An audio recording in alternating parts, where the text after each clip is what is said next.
Mas a gente precisa mudar de tema e a gente volta nesse assunto daqui a pouco, que é muito importante e muito grave, porque a gente vai falar agora da intenção do eleitor às vésperas que estamos da eleição de outubro. Faltam 3 dias, 12 horas e 49 minutos para o primeiro turno das eleições presidenciais e foi divulgada nesta madrugada uma nova pesquisa Genial Quest para a presidência da República. Na pesquisa estimulada, Lula aparece com 46% dos votos. Na última pesquisa, o petista somava 44%. Eu acho que aqui a gente está com os votos válidos, é isso? Exatamente. A gente está na tela com os votos válidos, enquanto eu estou lendo ali os votos de intenção de voto. Lula, pelos votos válidos, aparece com 50,54%, o que daria a vitória em primeiro turno. Jair Bolsonaro, do PL, 36,26%, e quebra-se assim exatamente por causa do cálculo de votos válidos, certo, Yuri? Foi feita aí uma proporcionalidade, né, de somar todos os votos em algum candidato, né, as porcentagens e aí... E tirando brancos e nulos, que a pesquisa certamente encontrou também. Na verdade, estou perguntando para o Yuri, eu tinha que estar perguntando para o Guilherme, né? Que foi... Exato, que é um dos responsáveis por esses números. Só continuando para a gente fechar aqui, gente. Ciro Gomes, do PDT, aparece com 6,5%. Simone Tebet, do MDB, com 5,49% dos votos válidos. Ou seja, é exatamente assim que vai ser contabilizado no dia da eleição pelo Tribunal Superior Eleitoral, excetuando-se votos brancos e nulos. E Soraya Tronic, do União Brasil, com 1,09%. Eu vou direto para você, Guilherme. Primeiro, então, é mais uma pesquisa que mostra como o candidato do PT está ali no limite para levar essa vitória em primeiro turno. O que pode tirar dele dessa vitória e no que a gente tem que prestar atenção nos próximos dias? Perfeito. Márcio, é muito interessante, né? Porque a Quest tem feito pesquisas desde julho do ano passado. Então a gente consegue ver toda a série histórica dessas eleições. E essas eleições são marcadas por uma continuidade dos votos do presidente Lula e o ex-presidente Lula e o presidente Bolsonaro, que subiu muito a partir de abril. Mas nas últimas 2 semanas, na verdade, o presidente Bolsonaro parou de subir. Agora ele ficou parado e a gente viu na pesquisa de hoje essa oscilação para cima do ex-presidente Lula, passando justamente, né? Ele hoje tem na intenção de voto mais do que a soma dos outros candidatos. E é por isso que a gente está vendo 50,5%, ou seja, ele tem um pouquinho a mais do que a soma de todos os outros candidatos em termos de votos válidos. Essa é a grande novidade, né, na pesquisa de hoje, é que essa oscilação do ex-presidente Lula é suficiente para passar, né, a medida ali dos 50%. Então, por isso, né, isso aumenta, digamos, a probabilidade do ex-presidente Lula ganhar em primeiro turno. Ainda, digamos, tem muita corrida, né, nesses poucos dias. Muita coisa pode mudar, a gente pode falar de voto útil daqui a pouco. Mas é importante ressaltar isso, né? As pesquisas têm indicado que o presidente Bolsonaro estabilizou, ele que vinha crescendo, estabilizou, e agora o ex-presidente Lula tem uma oscilação positiva. Ou seja, subiu 2 pontos percentuais na intenção de voto. Márcio, eu queria trazer primeiro uma análise desse número, depois um bastidor da campanha do Lula. Estava falando mais cedo com o Felipe Nunes, colega do Guilherme, que estava aqui com a gente no 360. E ele estava me chamando a atenção que essa subida do Lula, ela vem dos homens no Nordeste. Uma espécie de efeito manada. Quando você está inserido num ambiente em que todo mundo está indo para um lado, como é o caso do Nordeste, onde o Lula tem uma ampla liderança, particularmente entre as mulheres, você acaba arrastando os outros. E ele falou que você percebe isso muito claramente quando você olha os recortes. Então, assim, existe a chance dele levar em primeiro turno, mas ainda ele não verifica o que já aparece em outras pesquisas, como a Atlas, por exemplo, uma desidratação do Ciro e da Tebet que teria que acontecer para realmente garantir uma vitória em primeiro turno. Por enquanto, ainda é de Bolsonaro para Lula. Essa foi a primeira observação que ele fez. E aí, quando eu fiz esses números, eu fui perguntar à campanha do presidente Lula para falar como é que vocês estão se organizando, né? Porque vai que tem uma possibilidade de vitória já no domingo. E aí, o que eles me falaram é o seguinte, olha, nós chamamos uma reunião do Conselho Político da campanha para segunda-feira e a reunião está mantida, tendo vitória em primeiro turno ou não, e o objetivo dela é muito parecido nas duas opções. É ligar para todos os outros candidatos, que eles chamam do campo democrático, então isso exclui o Bolsonaro, se Lula não vencer, para pedir apoio, se Lula vencer para chamar na formação do que eles estão chamando de uma aliança, uma ampla aliança para um governo de reconstrução do país. E aí a Fonte estava conversando comigo, falando, olha, gente, embora nós já tenhamos aí 11 partidos nessa aliança, a gente vai precisar do MDB para governar, a gente vai precisar do PSD, a gente vai precisar até do PSDB. Então, eles já estão com essa estratégia, que, na verdade, é um passo além dessa estratégia que eles já estão traçando, né? Eles estão com esse discurso da ampla aliança. Então, é continuar com isso daí, seja para enfrentar Bolsonaro no segundo turno, seja para já discutir um novo governo na eventualidade de fechar a fatura no domingo. Além desses números em votos válidos, e é a primeira vez que a gente mostra uma pesquisa assim que surge na tela, os números em votos válidos, o que até assusta um pouco, porque a gente está acostumado a ver Bolsonaro com 33, 32, 34, aparece com 36,2. Nos válidos dá essa subidinha, a gente tem mencionado um pouco dessa conta, enfim, e do quanto, mas na verdade, por exemplo, o IPEC já estava fez essa conta e apontou ali, chegou a falar inclusive em 52% dos votos válidos. Se a gente for fazer o arredondamento por aí, a gente estaria falando de 51 a 36. Além dessa visão, a gente tem outros recortes que você vai nos trazer, inclusive, não é? Tem aqui, vamos lá, Márcio? Sim. Deixa eu relembrar aqui quais são os recortes que a gente vai mostrar. A gente foi pegando um pouco dessa linha que tem tudo a ver com a questão que está colocada dos votos válidos e de ter ou não ter primeiro turno, que é a migração de eleitores. E aí tem uma tendência aqui dos eleitores de Simone Tebet, né, Guilherme, de redução da convicção daqueles que dizem que não mudariam o voto. Eram 81%. 2 semanas atrás, 81% desses eleitores de Simone. Vá lá que é uma amostra menor, né? Mas importante para a gente ver, e agora 64%, ou seja, era de 4/5, né? De 8 em cada 10, agora a gente está falando de 2/3. Enquanto os que mudariam, aí sim, quase chegando em 1/3 dos eleitores de Simone Tebet. Enquanto a gente vê uma cristalização, ou seja, uma decisão em Lula ou uma decisão em Bolsonaro, em Simone Tebet é mais uma vai dando uma gelatina não cristalizada para uma mudança de voto. Se bem que nem é tanta gente assim, né? Não, mas é um movimento importante, né, Guilherme? De certa forma, isso aqui ilustra o segundo turno sendo antecipado pelos eleitores, né? Perfeito. Vale ressaltar alguns pontos aqui, né? O primeiro deles é que eu gosto muito da palavra cristalização, porque uma das perguntas que a gente faz na pesquisa Genial Quest é o quanto o seu voto está definido ou ele pode mudar. Isso é fundamental, porque como a gente, na verdade, pode ver patamares altos, mas eleitores que não estão definidos, né, eles poderiam mudar, então, na verdade, a gente tem mais ou menos confiança. E a pesquisa mostra, né, ao longo do tempo, que cada vez mais os eleitores estão com o voto definido. Isso é muito importante. E mais importante ainda, né, nessa discussão se pode ter vitória em primeiro turno, é como estão os eleitores de Ciro Gomes e de Simone Tebet. Porque se, né, os eleitores dos dois candidatos pudessem migrar, e a gente sabe, porque a gente pergunta para quem que você migraria, ou a gente pergunta, né, você migraria para o Lula se tiver chance de primeiro turno? Então, quando a gente pergunta, né, se o voto está definido, ele é fundamental. Porque se o pessoal diz, olha, na verdade eu não vou mudar mais, a gente sabe que é isso, assim, o ex-presidente Lula não deve subir mais. Mas se tiver mais gente podendo mudar, tem essa possibilidade, né, a probabilidade. E isso mostra as pessoas pensando nisso.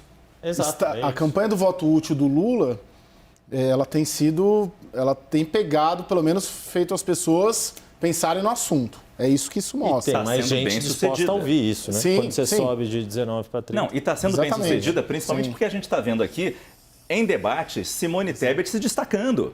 Sim. Mesmo assim, mesmo com um bom desempenho dela, o discurso, talvez, do PT ou do próprio presidente Lula, de tentar convencer essas pessoas que votam em Simone Tebet ou em Ciro Gomes para mudar de voto, tem dado resultado. Ô, Márcio, e eu tenho dito isso, acho que já disse aqui na Arena, eu não me lembro de uma campanha em primeiro turno, fazer uma campanha tão forte pelo voto útil. Porque a campanha do voto útil, tradicionalmente, ela sempre passa soberba, passa salto alto, passa clima de já ganhou.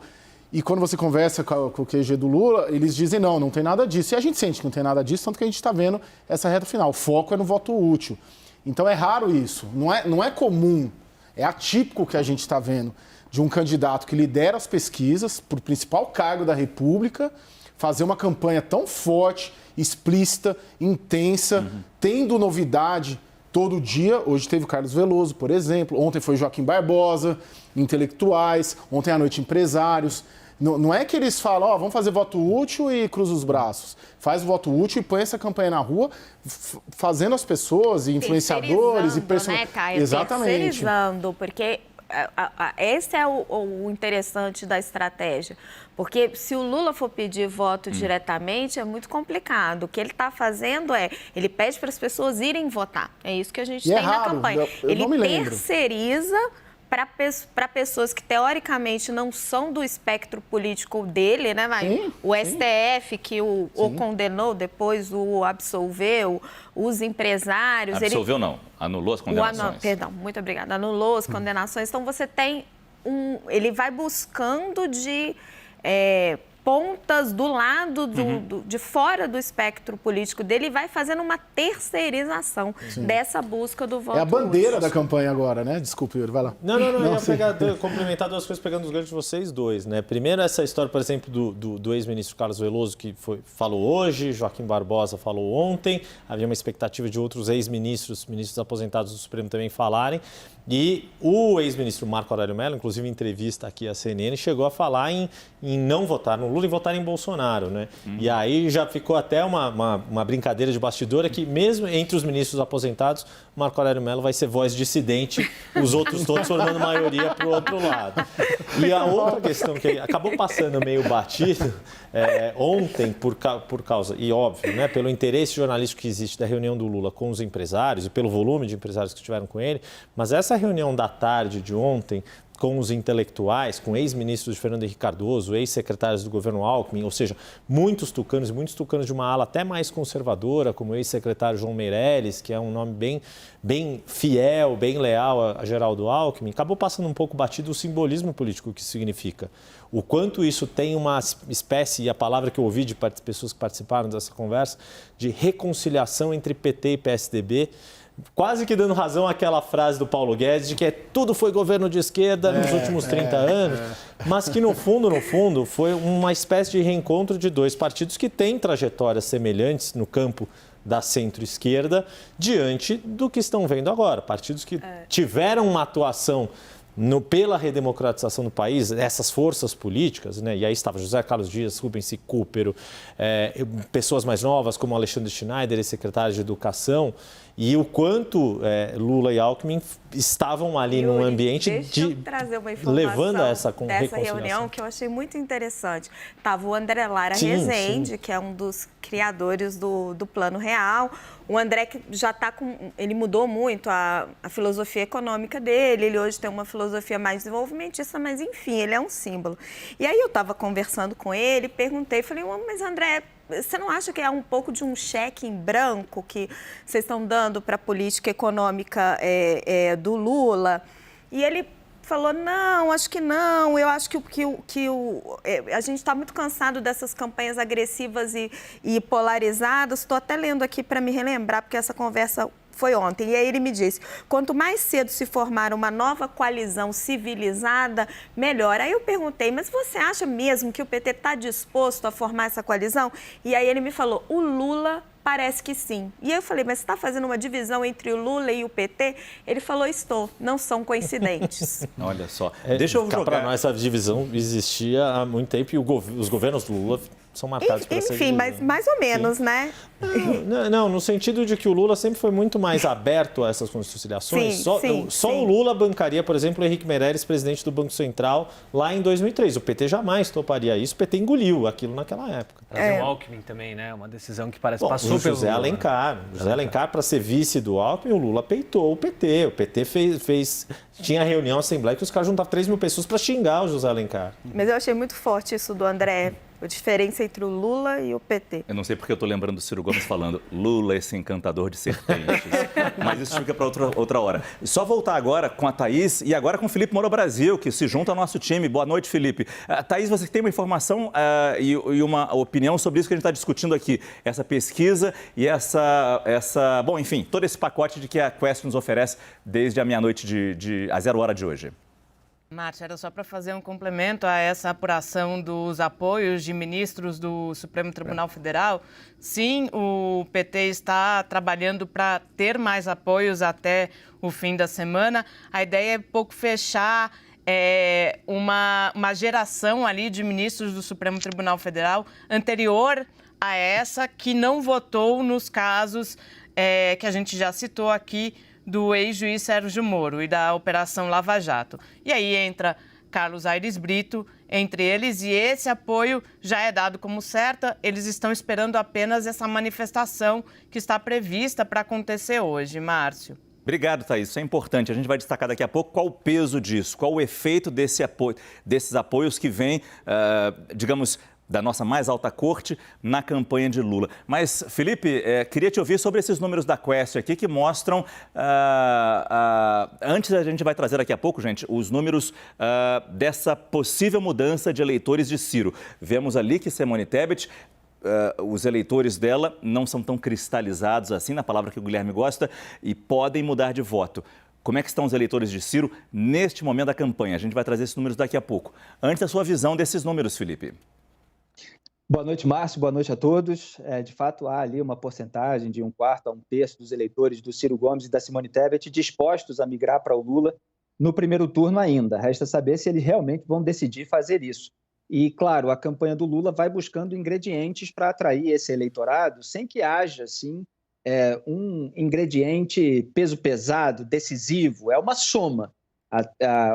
Trazer o Geraldo Alckmin para ser vice foi um desses ingredientes lá atrás para já acenar para o centro ao longo dessa campanha. Depois vieram Marina Silva, Henrique Meirelles, agora esses apoios de ex-ministros, Joaquim Barbosa, por exemplo, é um apoio significativo, porque a publicidade bolsonarista usava o Joaquim Barbosa como um avalista da suposta honestidade do Jair Bolsonaro, em razão de um comentário que, até em 2018, quando Joaquim Barbosa declarou apoio ao Fernando Haddad, ele disse que estava sendo descontextualizado, que era sobre os integrantes do PP que participavam ali de um esquema e Jair Bolsonaro não tinha votado conforme os outros membros. Mas o vídeo do Joaquim Barbosa falando isso foi espalhado pelo bolsonarismo como a exceção que não era comprada pelo Congresso, etc. Óbvio que isso não tem nada a ver com qualquer outro episódio, era um episódio bastante específico. E o fato de Joaquim Barbosa ser ministro do Supremo, na época do Mensalão, em que foi condenada a cúpula petista, e mesmo assim escolher apoiar o Lula, faz com que haja esse descolamento entre o Lula e a cúpula corrupta daquele momento que levou à condenação no Supremo Tribunal Federal. Então são vários ingredientes para servir a esse movimento de voto útil, mas ainda é imprevisível se isso vai acontecer de fato ou não. Parece uma onda que vai se formando há 3, 4 dias da eleição. E o Yuri nos mostra agora, mudando o gráfico de eleitores de Simone Tebet, dos eleitores de Ciro Gomes. Como eles se comportam nisso? Pois é. Agora a gente tem um pouquinho de aumento aí desses eleitores que não mudariam, mas ainda um percentual bastante alto ali daqueles que mudariam. Estava em torno de 1/3, 33%, agora mais próximo de 1/4. E enquanto os que não mudariam eram 2/3 e agora já passando dos 70%. Aí a grande questão, e aí eu jogo para você, Guilherme, é se a turma que estava dizendo aqui que mudaria, se já mudou, né? Perfeito. Na verdade, na pesquisa mostra uma oscilação para baixo do Ciro Gomes. Ainda acho que é cedo. A gente sabe que foram os eleitores no Nordeste, justamente, que fizeram essa migração. Né? A gente vê que o Lula cresceu no Nordeste. Então, pode ser que seja isso. Vamos esperar. Bom, na verdade, falta pouco agora para a eleição. Mas eu queria ressaltar uma coisa que é importante aqui. O Ciro Gomes, ele é um pouquinho diferente da Simone Tebet. Por quê? Ele é muito mais conhecido, né? Sim. Então, os eleitores do Ciro Gomes, digamos assim, já estão, né, há mais tempo aqui apoiando ele. Ou seja, ele está na corrida há mais tempo, ele já é mais conhecido por todo mundo. Enquanto os eleitores da Simone Tebet são mais novos, né? A própria senadora começou a campanha muito mais tarde. Ela, digamos assim, está subindo, né, nas Ela pesquisas. ainda tem muita taxa de desconhecimento. De desconhecimento. Isso é muito importante ressaltar. Dito isso, né, falta tão pouco, mesmo com alta taxa de desconhecimento, falta muito pouco. É muito difícil para esses dois os eleitores dos dois candidatos, nem, né? Mas isso é fundamental, porque a gente está ressaltando tanto isso, como a Raquel apontou, não é o ex-presidente Lula que consegue esse voto, né? né? Esses eleitores justamente são o nem-nem, eles não querem o Lula e não querem o Bolsonaro. Mas, dadas as condições, essa construção da frente ampla, né, que o PT está tentando criar, pode ser que eles sejam fundamentais no domingo para uma decisão, talvez, em primeiro turno.